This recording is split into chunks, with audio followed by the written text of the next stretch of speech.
And Mark, so you can share Good afternoon, ladies and gentlemen. Welcome to the special meeting of the Union Bay Board. I'm Dave Godfrey, and in the absence of Trustee Alan Jersey, right there.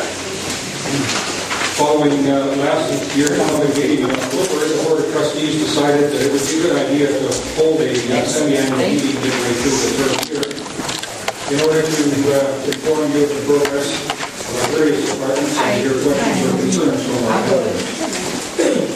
We may not have all the answers ready available today, but we will endeavor to do our best. Oh, yeah. First, allow me to introduce to you the rest of the board members. As many of you know, long-standing trustee Dennis Royer, along with Trustee Creed Goldswain and Bruce Lipsy, who were elected at our AGM in April. Also here to present today is our Administrator, Brenda Fisher. So thank you all for taking the time out of your day to come and attend the meeting. I wish to make it clear that this meeting is to provide information since our AGM in April. We will not be debating or accepting any questions relating to past issues. We requested that landowners provide questions and they be submitted by October 15th, and we received a number of them. We have provided these for you, and I believe they're in the handout, along with abbreviated answers. We will be going over these after the reports from each department. Then we will entertain a question and answer period where landowners will be allowed up to 3 minutes to either make a statement to the board members or to ask questions as they pertain to the present and future operations. We are not here to take questions on a personal issue, so please keep your questions of a general nature about our operations. In fairness to all landowners who may wish to speak, we will limit the opportunity to ask one question at a time. If anyone has a second or subsequent question, we must wait until all of the landowners have had an opportunity to ask their first question, and so on. And depending on the number of questions asked, I anticipate that this meeting should last about an hour. And I'll warn you not to go by that clock. Either 10 after 6 in the morning or way ahead of us. Twice a day is correct. And now to begin the presentations, as Chair of the Public Works Committee, I will present the Waterworks report.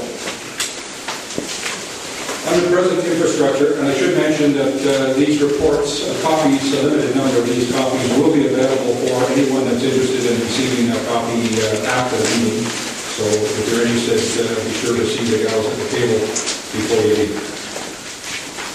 There's been very little change in the operation and administration of the present infrastructure since the AGM last April. The present waterworks infrastructure was reevaluated in 2009 to meet the Public Sector Accounting Board standards. All assets are market value and a depreciated format established. Most areas of the public sector accounting did not utilize a depreciation method with assets. Union Bay has been using a depreciation format since 2000.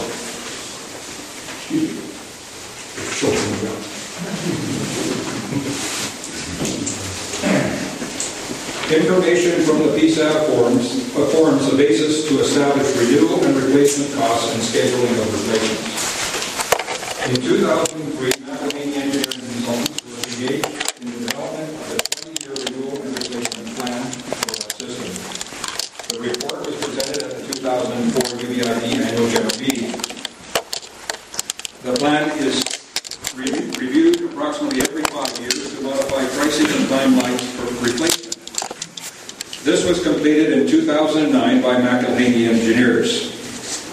This plan forms the basis for establishing parcel tax charges and capital expenditure fees. The current capital expenditure plan covers a period to 2023, that's 2023, without any consideration of large developments. It is based on projected growth to 1,000 connections, and UBID is currently at approximately 650 connections. As for future infrastructure, UBID has been mandated by Vancouver Island Health Authority to provide water treatment by December of 2015. So we're approaching year line. That's for our surface water source at Langley Lake, in a manner to meet the requirements of the 43210 treatment system, as established in the Drinking Water Protection Act regulations. I believe your handout may say the Drinking Protection Act regulations. That's nothing to do with what goes on down the bar. A plan in place, and we are going to have to start working on that plan, and this all hinges on any major development, whether or not it starts. Capital expenditure charges have been established that allows for the collection of capital to support the planned capital projects, which includes the water treatment. The current CEC is $8,100 per residential property. Commercial and industrial rates vary according to the size of the project. Some capital projects will include renewal and replacement items such as water mains. Funding for such projects may draw from capital reserves and/or renewal and replacement reserves. A breakdown of the percentages is often determined by the engineering consultants and may vary from time to time depending on the circumstances. Capital growth and renewal and replacement projects may be augmented by large developments. Developers may be tasked with supplying upgrades that will benefit the current landowners. And as I'm sure many of you are aware, the major developer in our community right now, Kensington Island Properties, is negotiating the master development agreement with the regional district. And as part of our infrastructure, the regional district is insisting that the treatment plant be built by them before they can start any of their development. Developers are responsible for costs involved in adding the services to the development property, and costs identified in the UBID capital expenditure plan may be apportioned to the respective parties. So that's basically where we stand right now in the Waterworks Department. And so at this point I will ask Dennis Royer to come forward and give his presentation on the fire department. Thank you.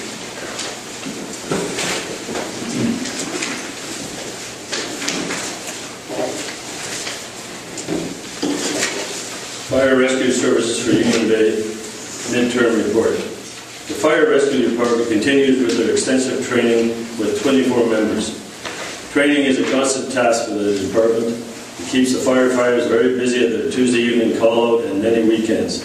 Every member is expected to move forward and meet the department and their own personal goals. They must become the best firefighters that they can be.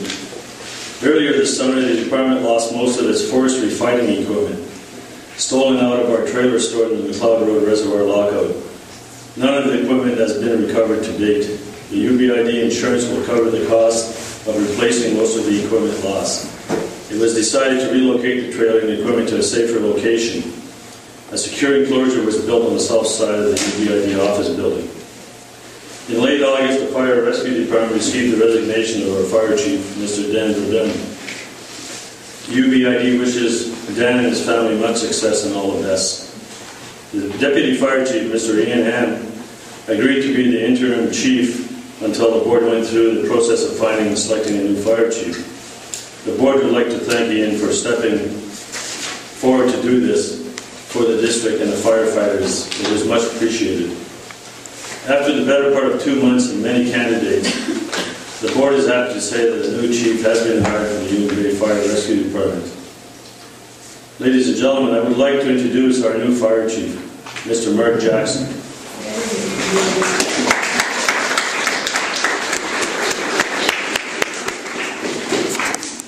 As a resident of Union Bay, I truly appreciated all that these men do for us. In fact, that's a whole lot of their time and energy, and that's for very little in return. On Saturday, October 23rd, 2010, approximately 130 landowners and residents attended the 75th year anniversary and applauded their efforts for our community. I'll go to the Fire Hall and Fire Committee. In 1986, land was purchased on McLeod Road to build a new fire hall. Plans were drawn up and costing established at $180,000. Plans are still in the file. The Fire Commissioner's report in 1996 outlined the need for a new fire hall. Changes in worker safety regulations require upgraded fire trucks and improvements in the fire hall. In 2007, the property at 5539 South Island Highway was purchased with the thought of building a fire hall on the location. Plans were drawn up and presented for the public approval, which was denied in 2009. Plans to move forward with another proposal are contingent on an agreed location for the construction of the hall. Funding for the new fire hall and truck replacement is available from the government in the form of a debenture. The payment schedule is based on rural property tax assessments. Other methods of funding could include the sale of property, fundraising grants, if available, public and private partnership, to mention a few ideas. Thank you.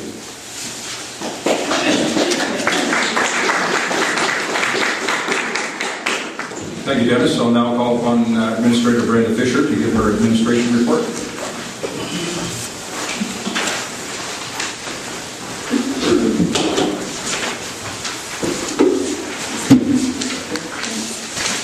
Administration is involved in all aspects of the improvement district.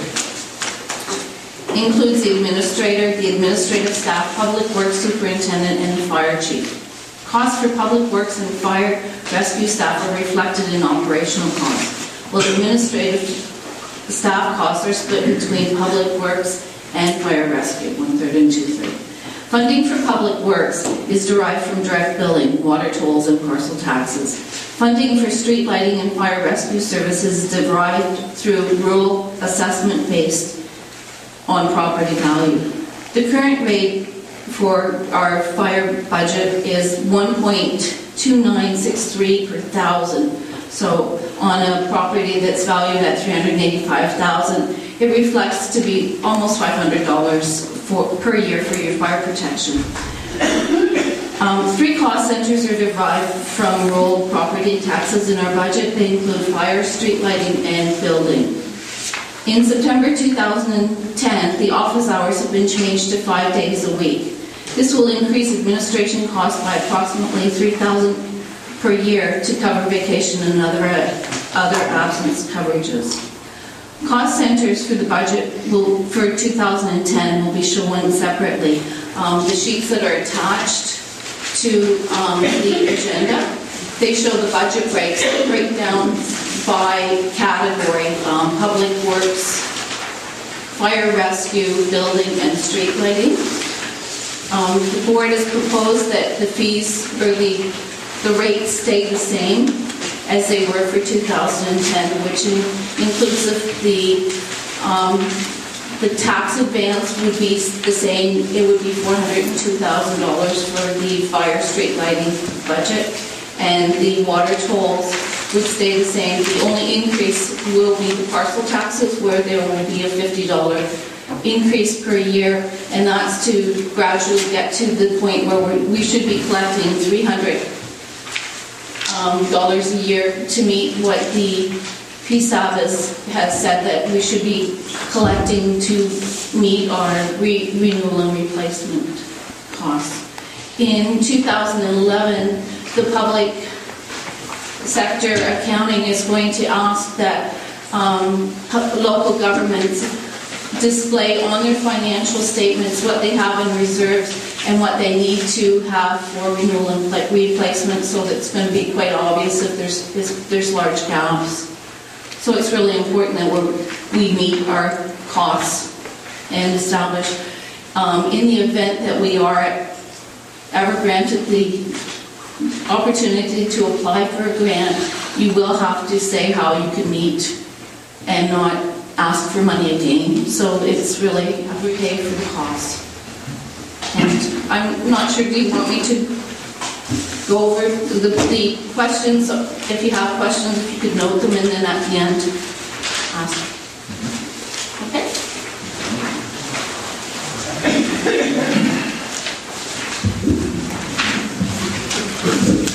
Thank you, Brenda.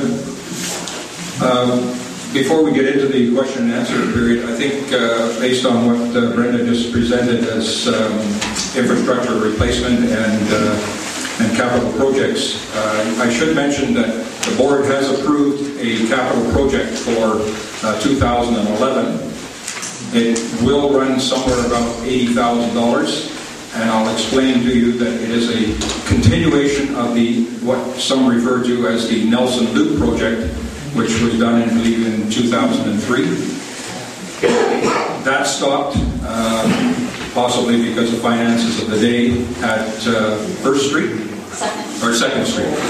What we are proposing now is to continue that line to join Second and First Streets with a secondary line under the railroad tracks. And as Dan McGill pointed out to us in our Public Works Committee meeting the other day, this is a big step for Union Bay, for the simple reason, right now, anybody above the railroad tracks is fine, because the source comes from up there. If there was any type of an earthquake or any disruption at this point, the one line crossing underneath the railroad tracks is along McLeod Road. And if something happened to that, the rest of the community would be out of water. So this is putting a big insurance in place to ensure that the remainder of the community will be provided with water should any event like that happen. And as also Dan pointed out, by having a second line going down in that direction, which would, for the most part, feed the southern half of the area, or the water drawn from the southern half would tend to come from that, and the northern half of the community would get it from its existing route. This takes some of the strain off of the existing pipes. So again, our pipes are getting old, and as many of us, and we're getting fragile, and we're starting to break down. Well, we got to stay on top of the game here, so we're bringing in a young quarterback here. So anyway, that's just to explain to you that the board is proactively working towards protecting our system and providing for you some protection in the event of any future events. Okay, as mentioned, we did receive a number of questions via email, and before we open up to questions from the floor, I'll just go through some of these questions for you. Okay, one of the questions that came up was, does the Improvement District have formal capital plans for all capital projects for a set period of time, i.e. 10 years? For the provision of water and fire rescue services, which itemizes requirements with estimated costs and showing how costs will be recovered. Well, the answer is twofold. For waterworks, yes, a plan is in place till 2023, and it's reviewed every 5 years to chart the progress, as was mentioned in my earlier report. For the fire department, it's no. The fire rescue requirements are decided on a yearly basis, until now anyway, and infrastructure costs cannot be determined until such time as the process is able to take place.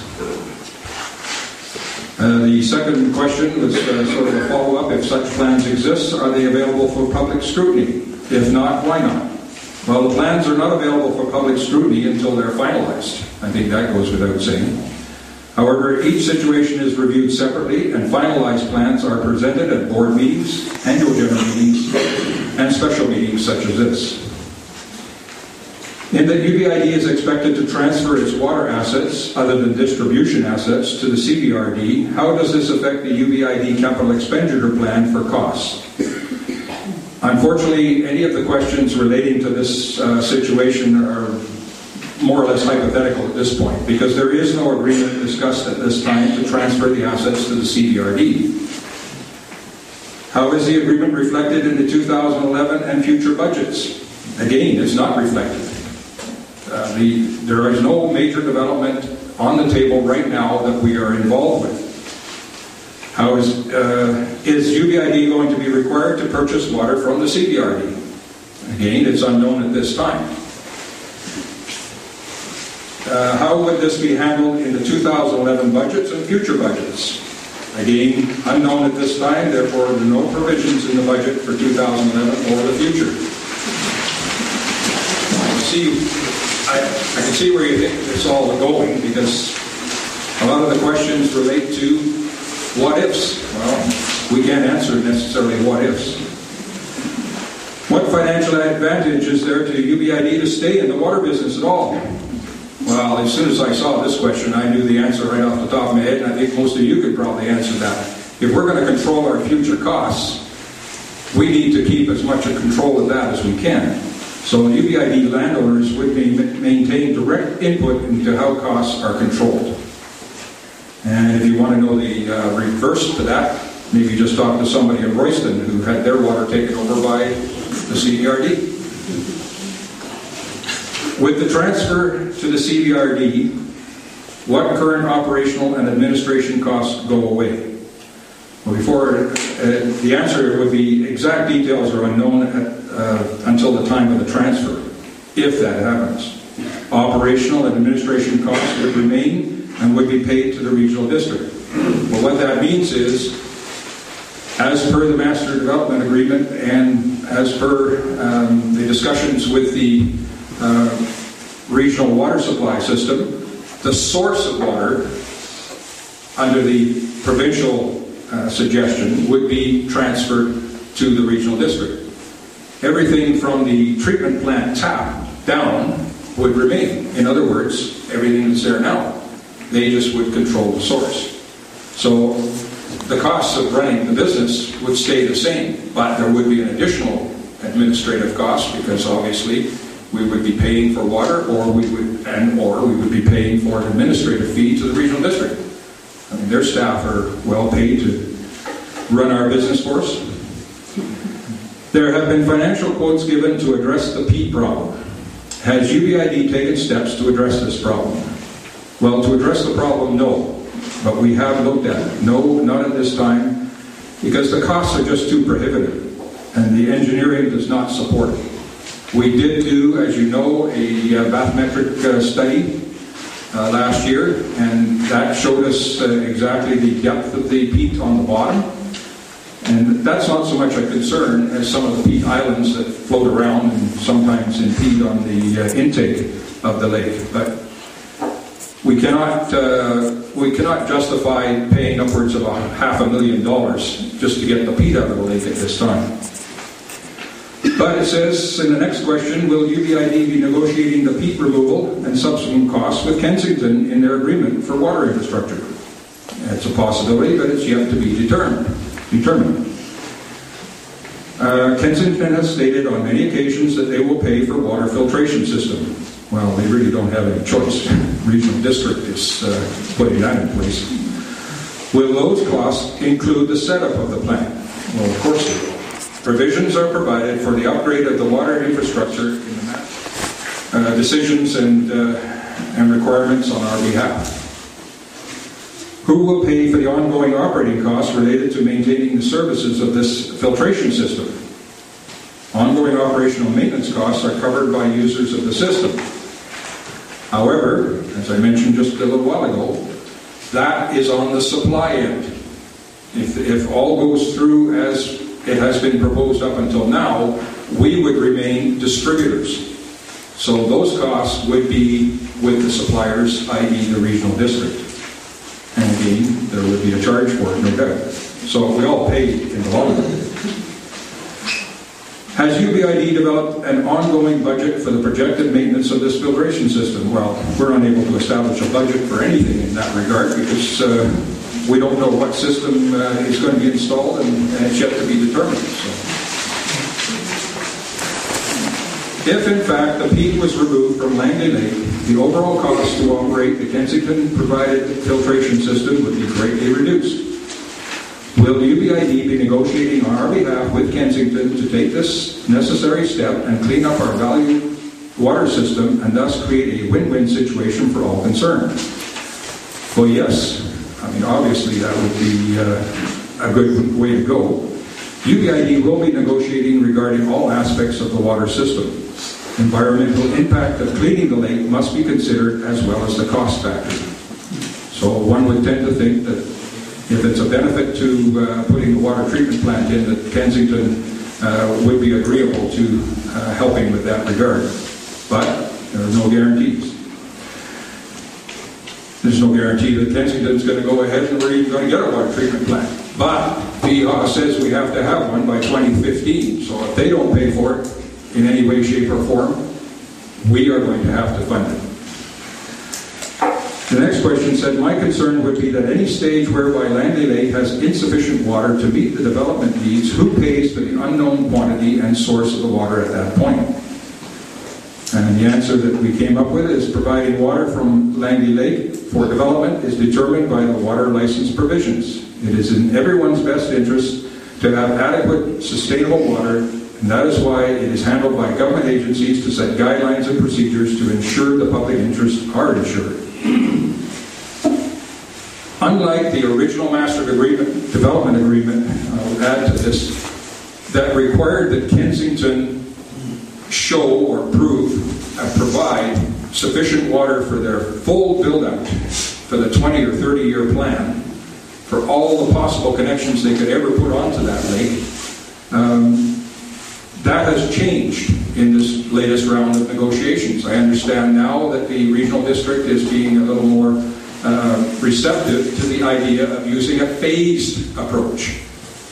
In other words, we've got somewhere around 2/3 more water. Because of our conservation efforts, we have 2/3 more water now than the existing landowners require. So we can continue to build our community, whether it's through Kensington or other developers that come along. We can continue to expand the system up to a point where that's as much as the lake can handle. At that point, whether that's 20 years down the road or 10 years down the road, I don't know at this point, it depends on how much we expand. At that point, before any more development could happen, alternate source and or improved capture of water through Langley Lake would have to take place. In other words, we're not going to allow to continue to provide development permits for houses or other structures that needs water that we don't have. And it's not going to be at the risk of the existing landowners. And the next question says, would the existing citizens not be in an uncompromised situation? Again, we refer back to what I had just said. Will these concerns be addressed by the UBID in their negotiations with all parties? Well, I think we've made it perfectly clear, and like I said, they're now listening to the fact that we want to expand, we want to grow as a community, and we want it to be done on a phased approach. Is it stated that an engineer will determine if there is sufficient water for each stage of development? Will UBID ensure that this measure is taken, and will that cost be shared between all parties involved? The simple answer is yes. There's no way around that. With the limited capacity of Langley Lake to provide for water for all anticipated development within the UBID catchment area, there was a proposal to raise Langley Lake Dam by 2 meters. Again, this is reflecting back on a previous master development agreement. Will UBID be discussing and negotiating with Kensington and or other developers in their upcoming water agreements? They will be reviewed and negotiated at each phase of development. That's the simple answer.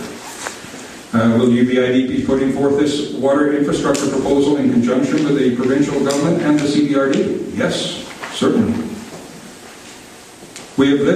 This next question says, we have lived in Union Bay for 6 years and are more than concerned about escalating tax rates. Where does one find a detailed report of our tax dollars at work? Well, the answer to that is by attending the annual general meetings, reading financial reports, which are available on the UBID website, refer to your rural property tax bill, or consult with your regional area aid director. Regarding the poor quality of UBID water, we're back to water again. The main concern seems to be water. Despite having a central water filtration system in our home, the brown peat sediment is evident in everything from our bath water to our ice cubes. Has an alternate source of water being considered?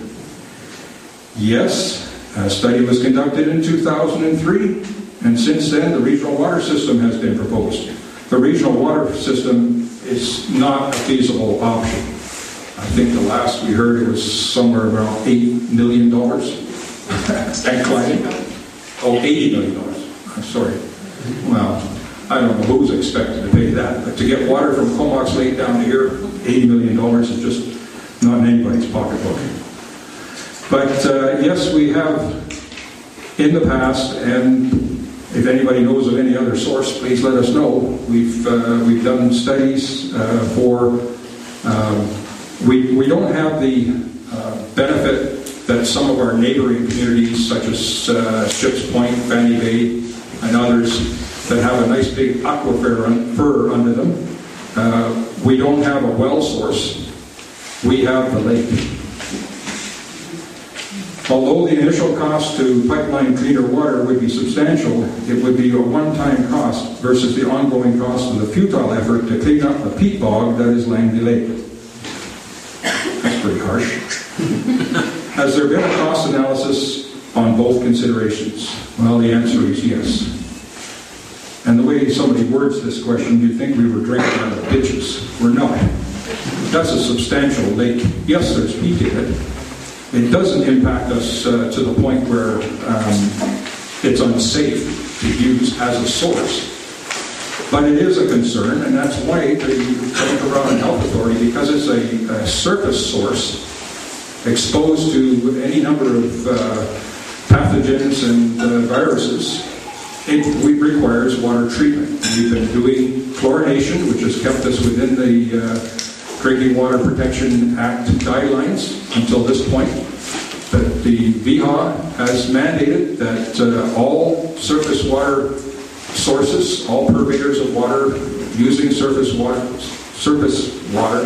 must have at least two forms of filtration and or disinfection. And it will include filtration, probably UV sterilization, and possibly, if necessary, even continued chlorination. But that's to be worked out by the details of the engineers. I think I've covered all the questions that were submitted. You have them to take with you, and you may have further questions on those. You may have made some notes. So we will now open the floor to any questions, concerns that you have. I'm going to place the microphone out for your benefit.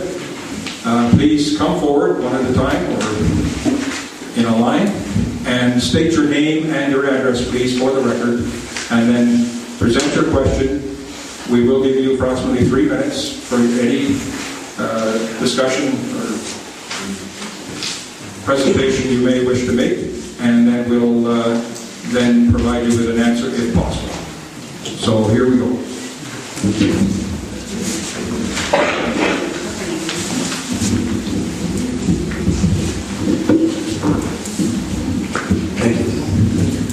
Eugene Rousseau with 5001 Spence Road. Quick and simple question, as an economic one.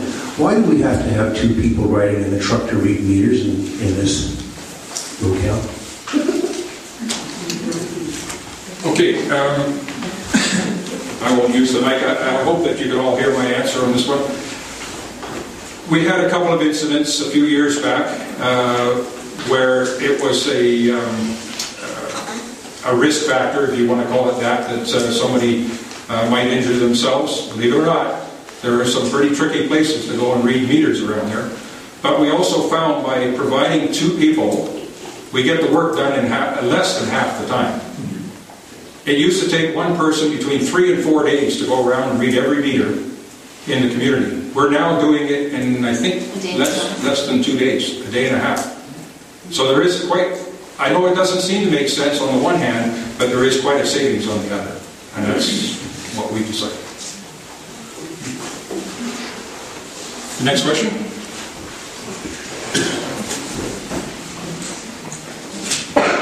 Roy Story, 5028 Spence Drive. The question, we used to have a mutual supply agreement with Royston for emergency circumstances. With the demise of Royston, is it still in effect with CWD? Good, thank you. Yeah, it is. But I can tell you, and he'd tell you if he was here, from our superintendent, that one time he was working. The connection to Royston is at the very end of Kilmarnock, right by Spindrift. There's an interconnect right there. They used to do regular routine maintenances of the valves. And at one point, I think we're going back about 6 months ago, Dan McGill and Keith were doing some of our maintenance on our side, and they happened to run into the worker from the regional district who was doing God only knows what on their side. And he asked him, he says, "Are you going to maintain your valve here? This is our lifeline should anything happen." He says, "It's not our problem, we don't really care." That was the bottom line. And I'm not talking out of turn because Dan will tell you those exact words. They really don't care. Well, did we follow it up? We will be. But, that is what happens sometimes when those that aren't really affected by it are in charge of it. So, any other questions? Oh, I recognize this. Is this a fire Next door screening at 5497 Tappan. I just wonder if you could tell us anything about new fire halls. Refer that to Dennis.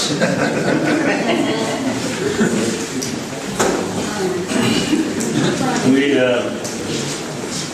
after the 2009, when the fire halls got turned down, the proposal got turned down, we had a couple of meetings with the fire committee, and we decided that the problem was the fact that we needed a self-standing structure instead of an attached structure to this building because it drove the costs up quite a bit.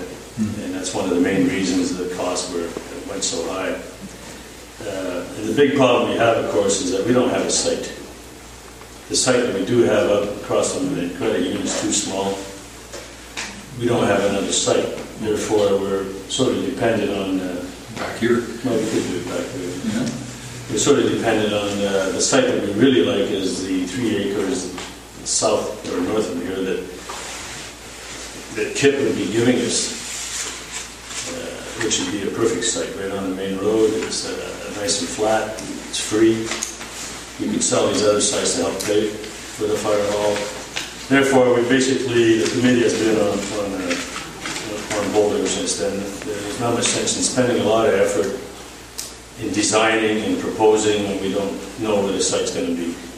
And until we get an answer from Kip whether it's going to go ahead or not, that's where it's been sitting for the last 2 years, or a year and a half or so. Which is unfortunate, but that's the way it goes. Thanks, Dennis. I'd like to add to that, too, just to clarify for anybody that doesn't realize it at this point. Never has Kensington and any of the negotiations agreed to build a fire hall or provide us with a new fire truck. They have agreed through the Master Development Agreement to provide land for such a building. But it's up to the community to build it. And that's one of the misconceptions or rumors and whatever floating around the town. So that's what we have to plan for. Is there another? Oh, sorry. Jerry? Jerry Sando, 343 McLeod Road. Thought being my birthday today, I thought maybe I'd just ask another question. Basically looking at the question, I guess question number 22 regarding the quality of the water, etc., with the P, etc. I mean, my favorite subject. But anyways, again, almost everyone in town I spoke to has had problems with their filters and things, and I think I guess my question would be is that eventually this will have to be addressed, and at one time, Mr. Godfrey, at a meeting, you did mention that you were also in favor of that. In fact, the system did need to be addressed, and I think the last time the lake has been cleaned was in the 90s, I believe in 1990, someplace in the mid-90s or something, there was actually cleaned. So I guess my question would be is that I would hope that you continue on using it as a priority, because at this point, the other thing that has come up in research is that peat lives in a very acidic base, and unfortunately that makes our water somewhat acidic. So anyone who's had illnesses or anything to do with situations realizes that it does push the pH of the water a little bit to the acidic side, which can affect health things too. So I would hope that possibility we could look into that and have somebody do a little more research on that. I think that's worth looking at. And the other thing then is like the ongoing thing I keep saying is that anybody who lives in Union Bay cannot get any warranty done on their water filters or their hot water heaters. And that's the sad part, and it is costing all of us indirectly a continuation of money out of our pockets. Can I ask one question? Is that possible? Okay. There was someone waiting.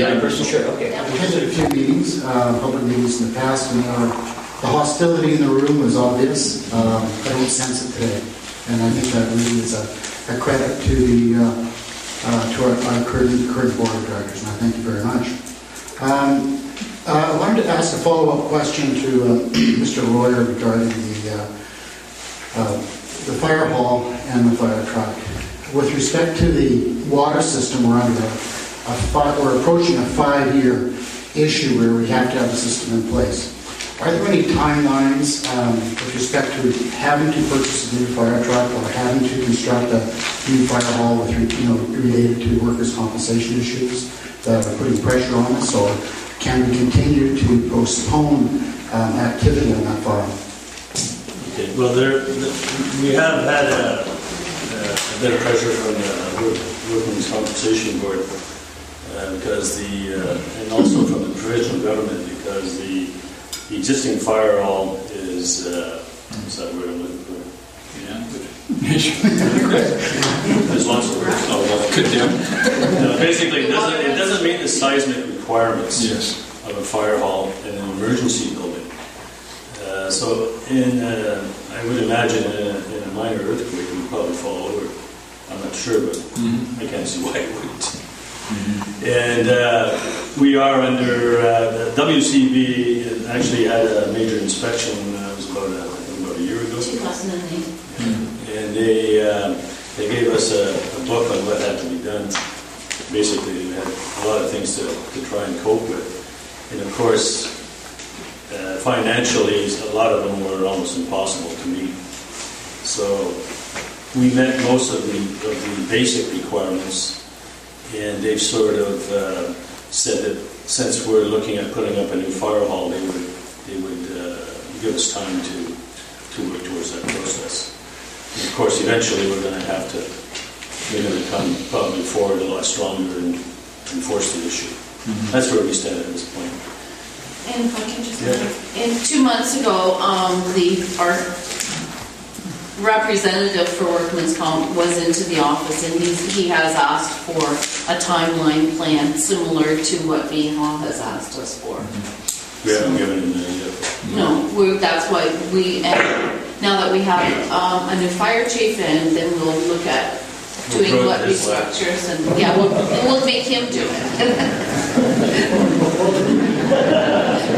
So the bottom line is that eventually we can't go on like this forever, and eventually one of the governments is going to come down and say either close it down or build a new one.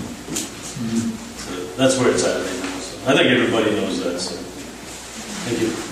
Just if I may add my 2 cents worth, because I've said this many times to Brenda and the board. A few people have approached me and said, well, if the fire hall and the fire equipment is getting so outdated, why don't we just do away with it? Well, I think we all know what the answer to that is. And they also refer to the fact that, well, we can get Courtney to protect us. I don't know where people think that Courtney's just going to keep spreading themselves all over the Comox Valley. You know, they barely make it down the Spindrift now to put out the last embers of a fire. So I don't think we're going to get much in the way of protection from Courtney. So we can't keep falling back on that. And departments south of us are probably not in much better shape than ourselves, if as good a shape, because of the efforts of our crew to keep the equipment functioning and maintained as well as they do, and keep themselves trained in how to run that equipment. So we really need to start looking seriously in the next few years, and probably next year sometime, in the efforts to pin down a location. I'm hoping that Kensington will get its approvals and they will hand over the land, and then we can start buckling down and making some serious plans to get a new hall here. So, thanks for my 2 cents. I believe, Jerry, you had another question? Sure. I'd like to just finish off with reference to question 19, just thereabouts. Is basically, at this point, there's been no mention today at this meeting of the other developments that possibly may happen in this area. Christie and the Native are just 2 of the ones that could come on could come on stream. And I was just wondering, has there been any more further inquiries, or where do we stand? And has the board looked at the possibility of the costs and the actual amount of water that they're going to require?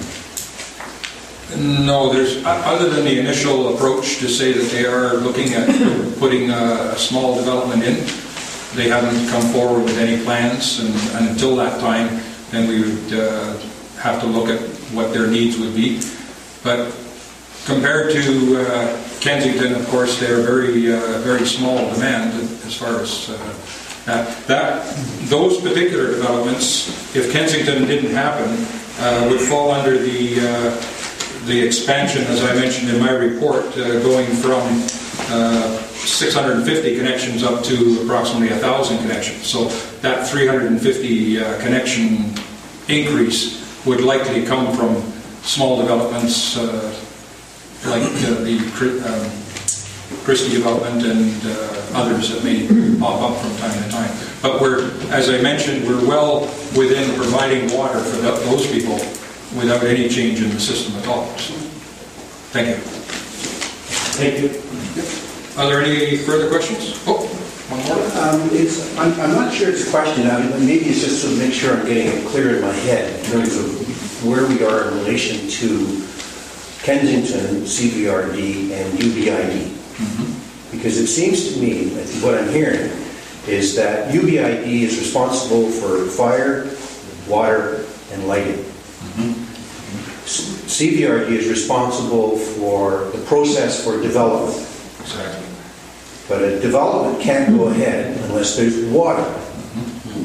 So then UBID has to, in some form, agree with CBRD in order that the development can go ahead. Right.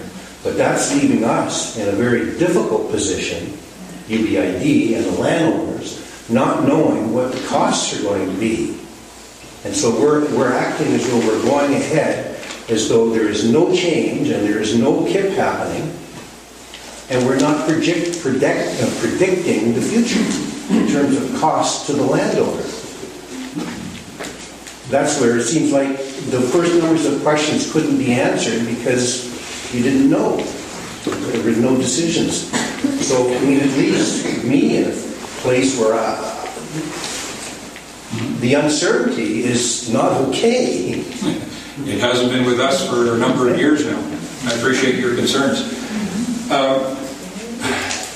As far as the cost go, if Mr. Youngren and Mr. McMahon went and retired in Florida or wherever they're going to retire eventually and said, goodbye Union Bay, we're not here anymore, we're going to have to come up with money for treatment because VHA has said in the next 5 years a system has to be in place. We're hoping, as everybody's hoping, that things can be worked out and they can move ahead.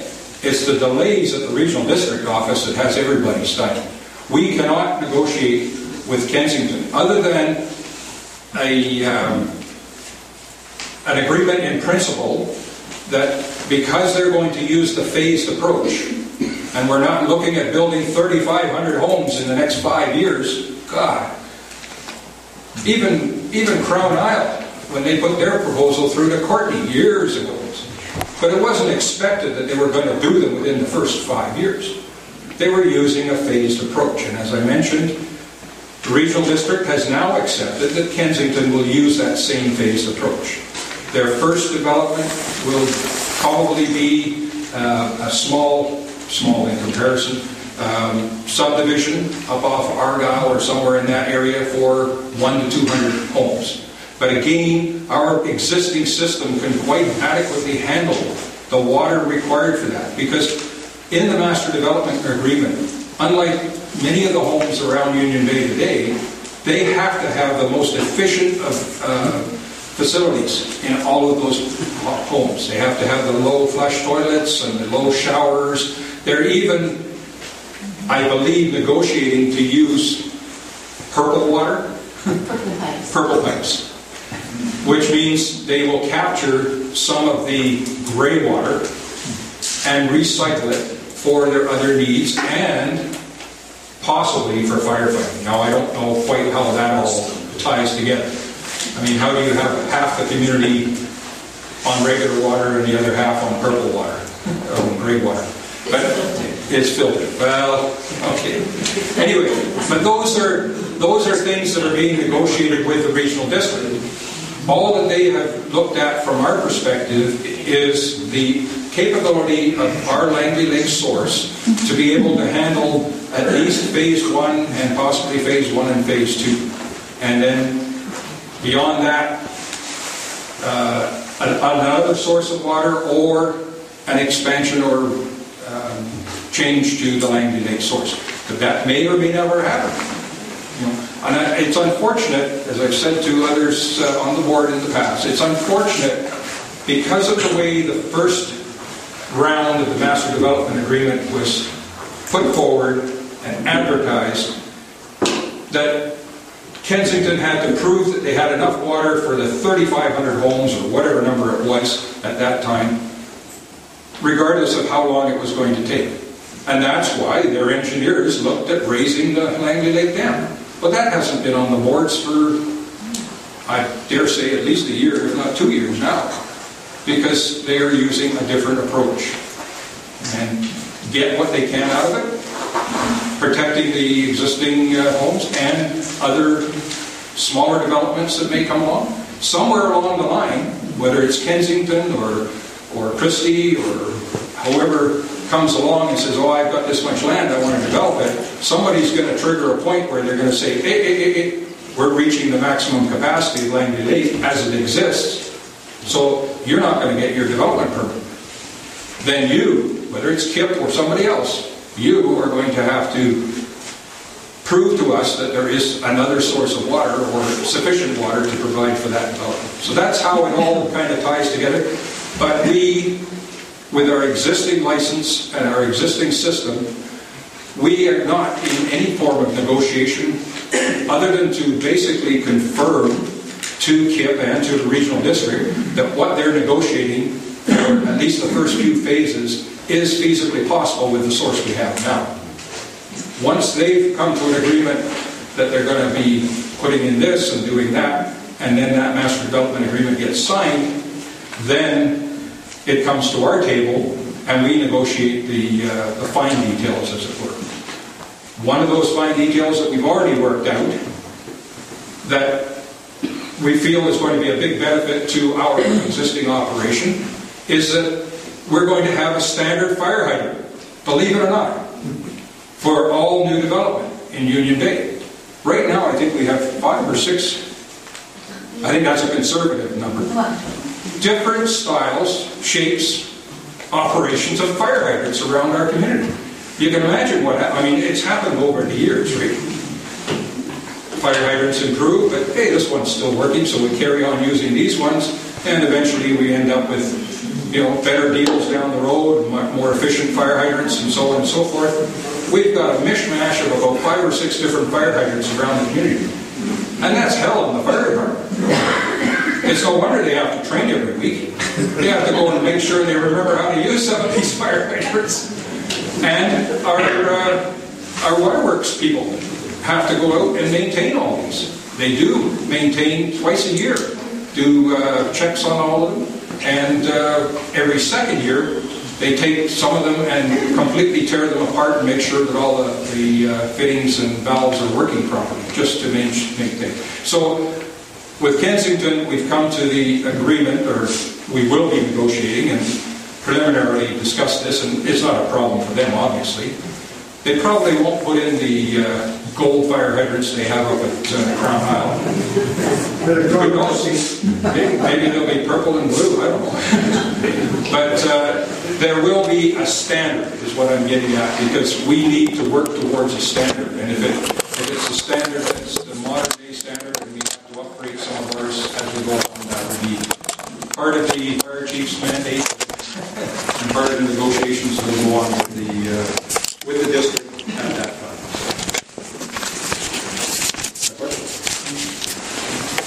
Whitman, 5006 Fence Road. The previous question is probably less popular in Gordon Campbell, but I'm just wondering about our property tax and our parcel tax, I'm sorry, and it's been suggested, if I heard correctly, that we really should be targeting at $300 and we're proposing to go to $250 in 11. Where it's less popular, I'm not so sure why.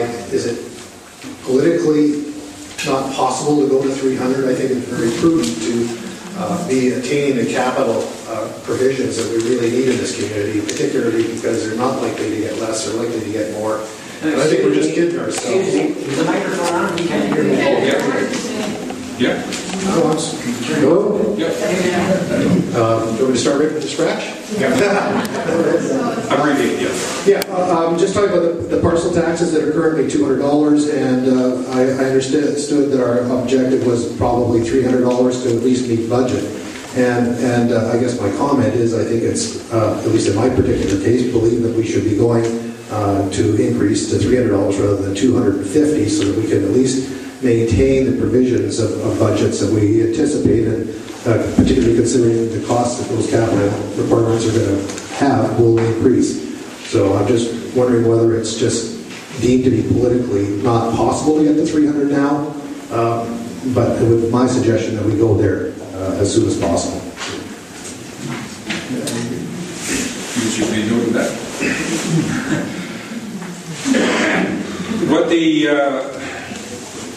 What the system showed, what the engineer's report showed, was we were sadly lacking or falling behind in what we were collecting versus what we will need in reserves. And the parcel tax is not for our annual operating budgets per se. It's all strictly being used for capital reserves for major projects, like the one I described earlier. And renewal. And some renewal and replacement. Because from time to time, you just can't patch the pipes anymore. You've got to replace some parts of it. But again, yes, the report last year showed that we should have been up around $300 or slightly more than $300 per year per parcel.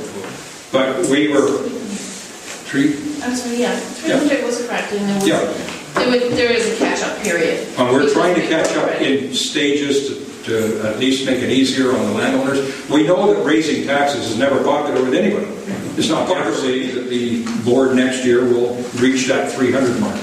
But again, that's all based on the engineer's report of what we would eventually be replacing as time goes along.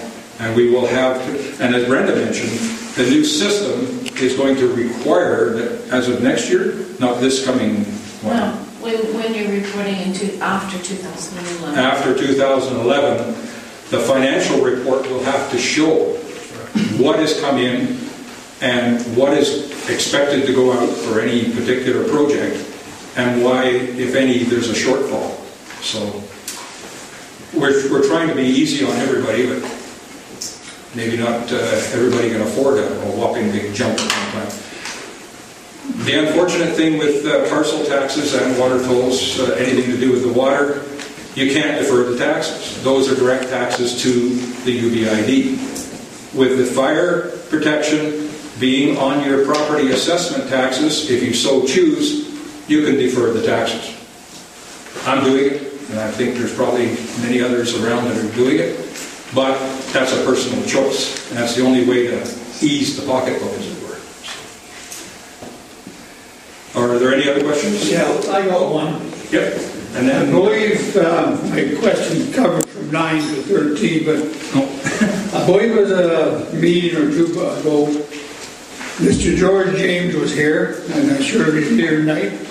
But he threw the gauntlet down to this board and said, they used to clean up that lake, why the hell aren't you guys doing it? Now I'm looking at this here and I was wondering, why couldn't we get a drag line in there to clean that out? A drag line is not going to cost you a lot of money. All you got to do is be careful with the intake, clean it out. And we got enough water to do us for the next 10 or 15 years. I leave it to the board. Us old farts can't get up and do it ourselves, and I'm too damn old to start. Well, I agree with you. I'm too old to start too. But the main complication, I know we can all remember back, at least I'm assuming we can all remember back to the 60s and the 70s. Some of us more so than others. But gone are the days where the directors or any volunteers from the community can pick up a shovel and go up there and start shoveling peat or doing stuff like that, because the liabilities are just out of this world. And we are not in a position to start a project like that. However, having said that, we have at some of our public works meetings discussed the possibility of isolating some of the islands, maybe, like you said, using a drag line, using a boat of some size that would adequately move them. Some of them are attached to the bottom, so there may be a problem with moving some of them, but some of the smaller ones could be moved off and perhaps with a boom corralled into one corner of the lake. The other